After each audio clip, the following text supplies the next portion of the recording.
샬롬 여러분. 어색합니까? 인사가? 주의 평안의 귀한 은총이 여러분에게 가득하기를 소망합니다. 8월의 마지막 주일, 또 마지막 주간을 맞이했습니다. 여러분 모두에게 정말 하나님께서 이 무더위를 능히 이기고 견디고도 남는 은총 부어주시기를 원합니다. 이 처서가 지났는데도 아직 좀 덥네요, 그죠? 하지만 머지않아서 이 들은 황금빛으로 물들고, 그리고 조금 더 지나면 산은 울긋불긋 단풍으로 물드는 그 가을이 곧 올 줄 믿습니다. 건강관리 잘 하셔서 다가오는 가을을 아름답고 풍성하게 맞이하시기를 주의 이름으로 축복합니다. 오늘 말씀의 제목은 긍휼의 눈길이 기적을 만듭니다 입니다. 한번 우리 앞뒤 좌우 계신 분하고 한번 인사해 볼까요? 긍휼의 눈길이 기적을 만듭니다 해보겠습니다. 네, 고맙습니다. 긍휼의 눈길이 기적을 만듭니다. 제목을 기억하시면서 하나님의 크고 놀라운 그 은혜의 그 사건들을 한번 나누어 보려고 합니다. 오늘 본문인 마태복음 9장 9절부터 13절까지 말씀, 이 말씀은 우리 예수님께서 마태라는 이름의 한 사람을 부르시네요. 부르시고 예수님의 제자, 예수님의 사도로 세우시는 참 놀라운 사건, 그것에 관한 기록이 오늘 본문입니다. 이게 왜 놀라운 사건인가 하면요, 이 마태라는 사람이 당시에 자기의 동족들인 이 유대인들에게 사람 취급을 못 받는 사람이었거든요. 이제 오늘 본문의 내용을 세 부분으로 나눠서 한번 생각해보고 은혜를 나누어 보려고 합니다. 먼저 첫 부분은 9절 상반절인데요, 같이 한번 읽어볼까요? 9절 상반절 함께 읽겠습니다. 시작. 예수께서 그곳을 떠나 지나가시다가 마태라는 사람이 세관에 앉아 있는 것을 보시고, 아멘. 그렇습니다. 여기서 발견하게 되는 귀한 은혜가 무엇이냐? 긍휼의 눈길이요, 소망 없는 인생을 주목하게 만든다는 겁니다. 긍휼의 눈길이 소망이 없는 인생을 주목을 하게 만든다. 이게 무슨 말인가 한번 보겠습니다. 예수님 당시에 유대, 지금은 이스라엘이죠. 여기는 이제 로마 제국의 식민지였습니다. 그래서 로마는 이 유대 지방에 사는 유대인들에게 세금을 받았어요. 너희 우리한테 세금 바쳐라, 세금을 이제 징수했습니다. 근데 이걸 어떻게 했냐면요, 입찰을 붙였대요. 입찰을. 자, 너희 유대인들 가운데 우리 로마에 이만큼 세금을 거둘 수 있는 사람 있으면은 한번 나서봐라. 유대인들 중에서요. 그 중에 누군가 제가 해보겠습니다. 제가 이만큼 거두겠습니다. 근데 어떤 사람은 저는 그거보다 더 거두겠습니다. 그럼 로마 누구한테 주겠어요? 권한을? 더 많이 거두겠다는 사람한테 주는 겁니다. 입찰을 붙였습니다. 그렇게 한 사람이 세워지면 그 사람이 그 지역에 자기가 다 세금을 거둘 수가 없으니까 자기 밑에 세리들을 또 두는 거예요. 이 세리들을 둘 때에도 또 입찰을 붙이는 겁니다. 내가 이만큼 거둬야 되는데 이 일을 같이 해줄 사람 한번 나와보시오. 제가 하겠습니다. 그럼 당신은 얼마큼 거두겠습니까? 이만큼 거두겠습니다. 아니, 저는 더 거두겠습니다. 그러면 더 거두겠다는 사람을 자기 세리로 쓰는 겁니다. 이렇게 로마가 유대의 세금을 거뒀습니다. 이렇게 해서 세리장은 세리들을 통해서 거둔 세금 중에 로마 정부와 계약한 금액만 바치고 나머지는 어떻게 했을까요? 다 인마이 포켓, 자기가 착복했습니다. 이런 모습은 유대인들에겐 정말 가증스러운 거였죠. 오직 여호와 한 분만이 왕이신데, 아니 인간 황제를 신으로 섬긴다는 분위기 휩쓸려 가지고 같이 동조하고, 또 게다가 세금을 바치는 일에 앞장서서 동족의 고혈까지 빨아서 자기 배를 채우는, 실제로 당시 유대인들에게 있어서 그 율법을 살펴보면요, 세리는 하나님께 저주받은 부정한 짐승, 우상 숭배자, 인신공히 제사 드리는 사람, 그러니까 사람 바쳐가지고 제사하는 거 있죠, 구약에 보면 그런 사람, 또 강도, 살인자하고 똑같이 취급했대요. 우리 피를 빨아서 자기 배 채우는 저 가증스러운 놈. 이렇게.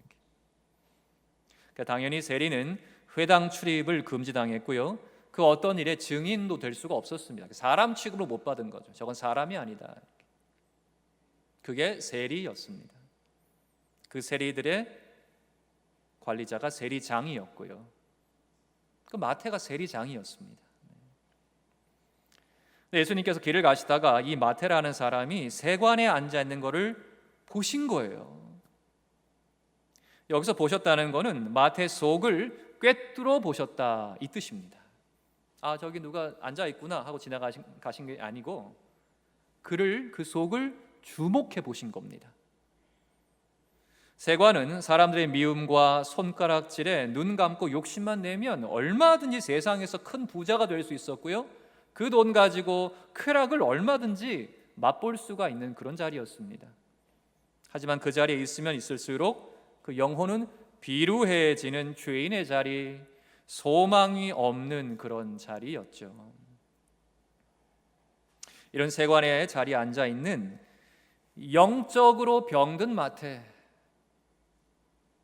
그 마태를 꿰뚫어 보신 우리 예수님의 눈길, 이건 바로 참된 소망이 없는 마태 중심을 주목하신 긍휼의 눈길, 긍휼, 헤세드, 긍휼의 눈길이었습니다. 이 긍휼의 눈길에서부터 놀라운 기적의 역사가 시작되는 것이죠. 성도 여러분, 우리가 이 땅을 바라보기를 원합니다. 지금도 이 땅에는요, 영적으로 병들어 있는 영혼들이 얼마나 많은지 몰라요. 우리가 이 땅을 바라볼 때에 이렇게 하나님의 시선, 우리 주님의 주목하심, 예수님의 눈길이 머무는 그곳에 우리의 눈길도 머물기를 원합니다. 세상 사람들 주목하는 곳에 우리 눈길이 머물지 않고요, 돈이 어디서 좀 더 나올까, 어떤 게 더 좋은 것이, 이거보다 하나님의 눈길이 머무는 그곳, 그 수많은 영혼들을, 또 그 한 영혼을 우리 예수님 닮은 긍휼의 눈길로 더 바라보려고 하는 우리 서광을 통해서 회복과 생명의 역사, 기적의 역사가 오늘 이 시대에도 이 땅 가운데 충만하게 임하기를 축복을 합니다. 다음으로 이제 우리 9절 하반절부터 10절까지 말씀 한번 또 읽어볼까요? 시작. 이르시되 나를 따르라 하시니 일어나 따르니라. 예수께서 마태의 집에서 앉아 음식을 잡수실 때에 많은 세리와 죄인들이 와서 예수와 그의 제자들과 함께 앉았더니. 아멘. 그렇습니다. 이 긍휼의 눈길이 소망 없는 인생을 놀랍게 변화시키는 겁니다. 자, 세관에 앉아있던 이 사람의 모습, 그 이름처럼 한마디로 썩어 없어질 세상의 부요함과 연합이 돼 있던 그런 모습이었습니다. 그 이름처럼 연합되어 있는 모습이다. 제가 왜 이런 말씀 드리냐 하면은 오늘 본문에는 마태라고 기록되어 있는 이 이름이요, 마가복음 2장과 누가복음 5장에 보면은 마태가 아니고 다른 이름으로 기록되어 있습니다. 그 이름이 뭔지 아십니까? 레위라고 기록되어 있어요. 레위. 레위의 뜻이 뭐죠? 그게 연합입니다. 연합. 창세기 29장 34절 한번 보시겠습니까? 같이 한번 읽어볼까요? 시작.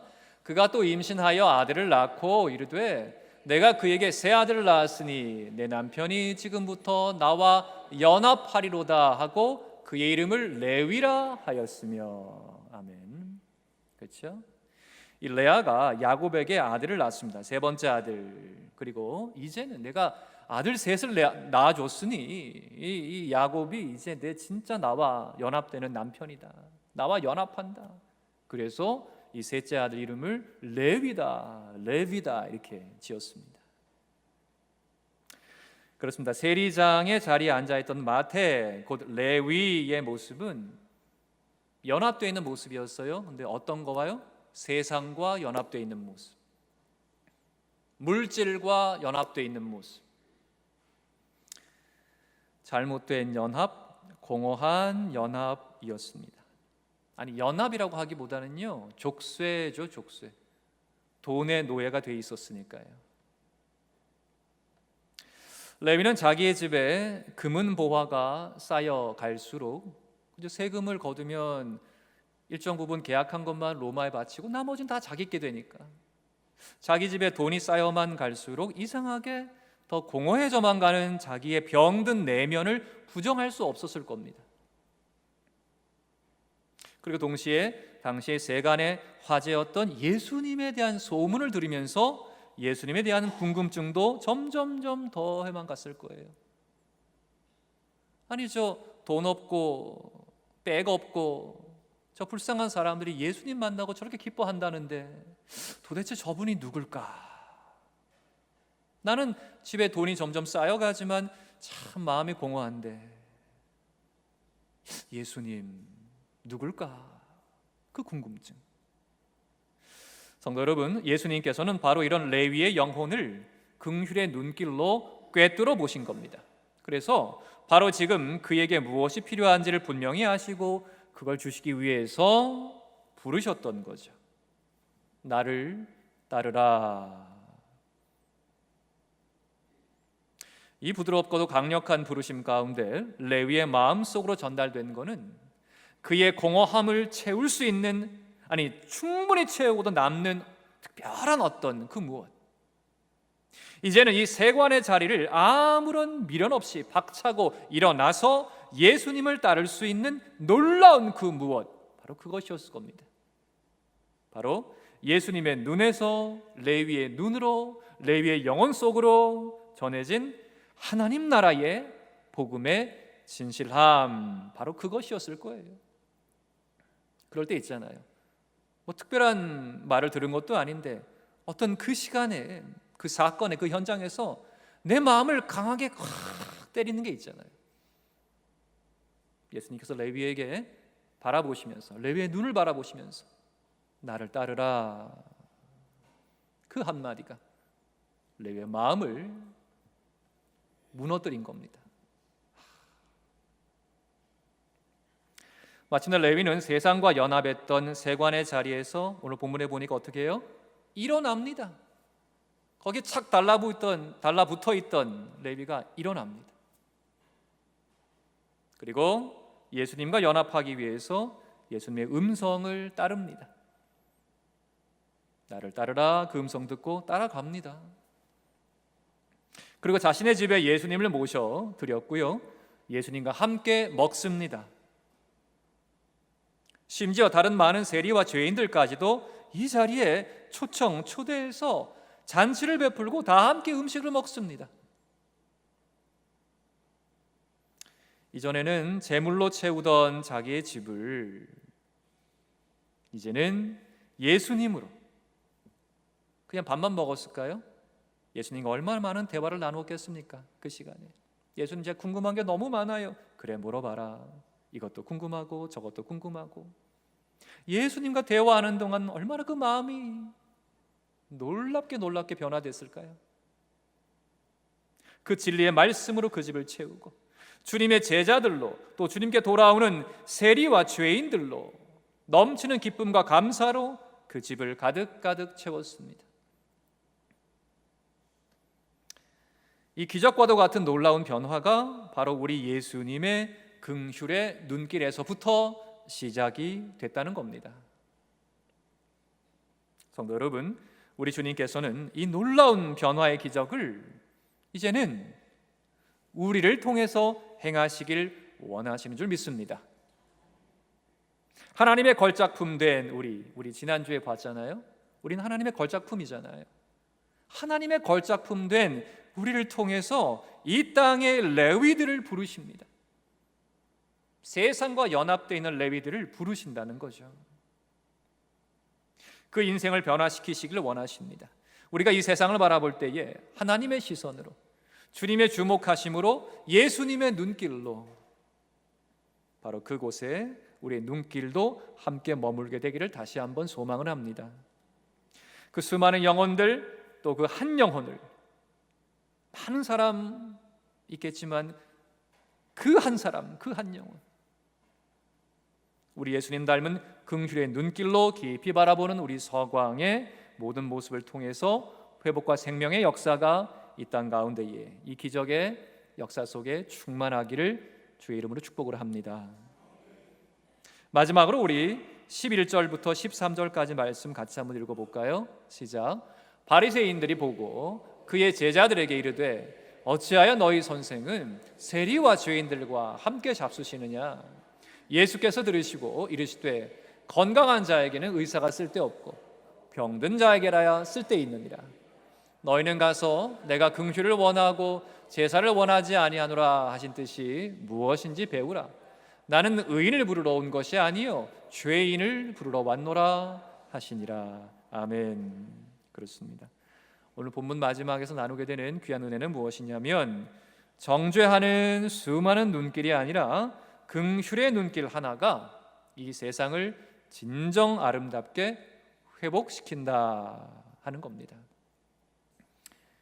자, 변화된 레위, 아마 사람들이 놀랐을 거예요. 어떻게 가버나움 그 세관의 세리장의 자리, 누구나 다 속으로는 탐내는, 겉으로는 욕하지만 속으로는 탐내는, 야, 저 자리에 앉으면 돈 엄청 벌 텐데, 그 자리를 그냥 버리고 박차고 일어난 레위, 변화된 레위, 그 레위, 그 마태 집에 열린 이 기쁨의 잔치. 근데 이 잔치가 참 못마땅한 사람들이 있었습니다. 누구냐? 바리새인들이었어요. 이 바리새인들, 이 사람들은 예수님을 헐뜯기 위해서 호시탐탐 기회를 노리고 있던 사람들이었습니다. 근데 이 사람들이 예수님께서 마태의 집에 들어가셔서 세리와 죄인들을 함께 하시고 그 가운데서 먹고 마시는 그걸 보고서는 아이고 옳거니 이때다, 잘됐다 하면서 예수님과 제자들을 비난하고 세리와 죄인들을 정죄했습니다. 바리새인들이요. 자, 이런 바리새인들을 향해서 예수님께서 오늘 유명한 그 말씀을 하시죠. 12절과 13절 다시 한번 볼까요? 시작. 예수께서 들으시고 이르시되 건강한 자에게는 의사가 쓸데없고 병든 자에게라야 쓸데있느니라. 너희는 가서 내가 긍휼을 원하고 제사를 원하지 아니하노라 하신 뜻이 무엇인지를 배우라. 나는 의인을 부르러 온 것이 아니요 죄인을 부르러 왔노라 하시니라. 아멘. 아멘입니다. 아멘입니다. 사람들이 당시 나병 환자 있죠? 나병 환자, 한센병, 나병 환자들을 격리하고 그들을 마을에서 떠나 보냈듯이 바리새인들은 공동체에서 세리와 죄인들을 낙인 찍고 격리해야 공동체가 건강해진다라고, 그게 당연하다라고 생각을 했어요. 그러니까 영적으로 나병이다, 이 존재들은. 세리, 죄인, 우리랑 같이 있으면 안 돼, 이건 인간이 아니야. 하지만 예수님은 정반대셨죠. 우리 예수님께서는 정죄받는 병든 영혼들을 고쳐주시는 영혼의 의사가 되어주셨습니다. 예수님의 부르심을 외면하지 않고, 오늘 보세요, 마태가 예수님께서 나를 따르라, 내게 와 고침받으라, 그 얘기거든요. 그 음성 외면하지 않고 나아갔잖아요. 있는 모습 그대로 나아오는 자라면 그가 세리든 죄인이든 또 성경 보면 창녀든 누구든, 그 누구든 정죄하지 않으시고 긍휼의 눈길로 바라보시면서 아유 불쌍해라, 아유 치근해라, 병들었구나, 네 힘으로 못 고치는구나, 내가 고쳐줄게. 네가 세리든 죄인이든 창녀든 관계없어, 나한테 나왔으니, 고침받으러 나왔으니 내가 고쳐줄게.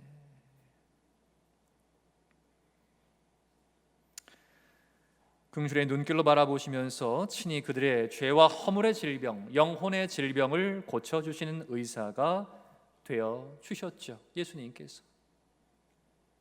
그리고 오늘 여기 함께 모인 우리 모두의 영원한 의사가 되어 주신 줄 믿습니다. 성도 여러분, 예수님께서는 이제 우리를 통해서 이 땅을 고치시고 아름답게 회복시키시길 너무나 원하시고 계세요. 보세요, 오늘 마태를 통해서, 그를 통해서 벌써 지금 많은 세리와 죄인들을 부르셨잖아요. 마태야, 이제 네가 할 일은 이것이다. 벌써 제자의 모습, 사도의 모습을 보이고 있네요. 자기의 집을 오픈하고 개방해서 자기의 제물로 잔치를 열고 세리와 죄인들을 다 불렀습니다. 예수님 만나보라고, 내가 만난 예수님 너희도 만나보라고 다 불렀거든요. 그 자리가 잔치의 자리요, 고침이 있는 자리요, 회복에 있는 자리가 됐거든요. 하나님의 걸작품 된 우리를 통해서 이 땅의 병든 영혼들, 정죄받는 인생들을 부르시고 그들을 고치시길 원하시고 계십니다. 그래서 이 땅에 점점 새로운 마태들이 더 많아지기를, 그래서 이 땅이 더 아름답게 회복되기를 원하시고 계십니다. 여러분, 마태라는 이름의 뜻이 있거든요. 마타이라고 발음되기도 하고, 구약에 보면 마따냐라고 있어요. 마따냐, 같은 이름인데 뜻이 뭐냐면 하나님의 선물입니다. 진짜 하나님의 선물이 된 거죠, 이 마태가. 하나님의 선물을 받았고 자기도 하나님의 선물이 돼서 그 선물을 알지 못하는 자들에게 전하는 거예요. 이게 하나님의 선물, 날 보십시오, 이게 하나님의 선물입니다. 당신도 나처럼 예수님 안에서 걸작품이 될 수가 있습니다. 이거죠. 이게 두 글자로 전도가 되는 겁니다. 바로 이 마음으로 세상의 사람들을 바라보는 눈길, 오늘 우리 서광의 눈길, 참된 긍휼의 눈길 되기를 축복을 합니다. 성도 여러분, 큰 나무들, 거목들도요, 처음엔 다 작은 씨앗이었잖아요. 작은 씨앗에서 거목이 나오듯이 우리의 그 작은 믿음의 행동 하나가 씨앗이 돼서 세상 사람들 마음밭에 뿌려질 때에 기적의 거목은 자라날 수 있는 줄 믿습니다. 기적의 시작이 되는 게 뭡니까? 긍휼의 눈길. 병든 이 땅을 다시 바라보게 하고 변화시키고 회복시키는 이 긍휼의 눈길, 이 눈길의 주인공, 이 기적의 주인공이 여러분이 다 되시기를 주의 이름으로 축복을 합니다.